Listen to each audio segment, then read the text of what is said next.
Tahimik ang madaling araw sa Ospital San Lazaro, isang lumang gusali na madalas ikinukwento ng mga nurse bilang nilulumot ng panahon. Si Mara, bagong nurse sa night shift, ay naka-assign sa ika-4 na palapag, ang palapag na matagal nang hindi ginagamit. Routine check lang, sabi ng head nurse. Siguruhing nakapatay ang mga ilaw at sarado ang mga kwarto. May kaba sa dibdib ni Mara habang umaakyat. Pagbukas ng elevator, sinalubong siya ng malamig na hangin at amoy ng lumang gamot. Dilim, tahimik at parang walang tao, o baka meron. Habang nag-ikot siya, may narinig siyang humahalik na tunog ng tsinelas sa sahig. Pak pak pak. Nagliwanag ang corridor lights kahit hindi niya binuksan. May tao po ba rito? Sigaw niya. Walang sumagot. Pumasok siya sa unang silid. Walang laman. Ikalawa, wala rin. Pero pagdating sa ikatlong silid, napahinto siya.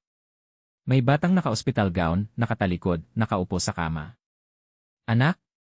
Hindi mo dapat nandito.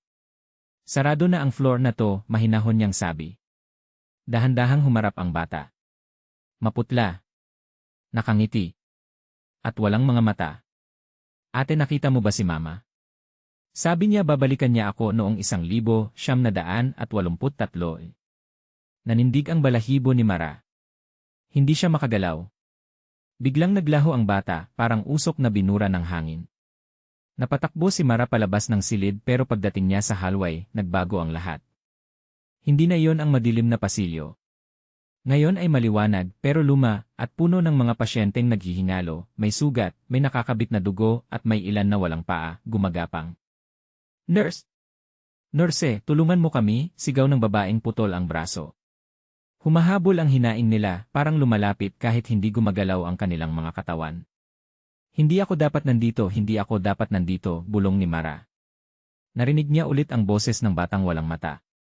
Ate, dito ka, nakasama ka na namin. Paglingon niya, nasa gilid na ito.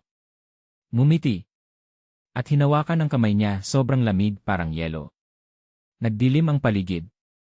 Kinabukasan, dumating ang head nurse sa ika-4 na palapag para magsagawa ng inspeksyon. Nakita niya ang clipboard ni Mara nakalapag sa sahig. Ngunit wala ang nurse. Tiningnan niya ang CCTV. Sa footage, makikita si Mara na naglalakad mag-isa sa pasilyo, nakikipag-usap sa wala at bigla na lang lumakad papasok sa isang bakanteng silid at hindi na lumabas. Mula noon, tuwing madaling araw, may nagre-report na staff. May nakikitang nurse na umiikot sa ika-4 na palapag, naka-clipboard, at parang may hinahanap. At minsan-minsan lang may batang nakakapit sa laylayan ng kanyang uniforme.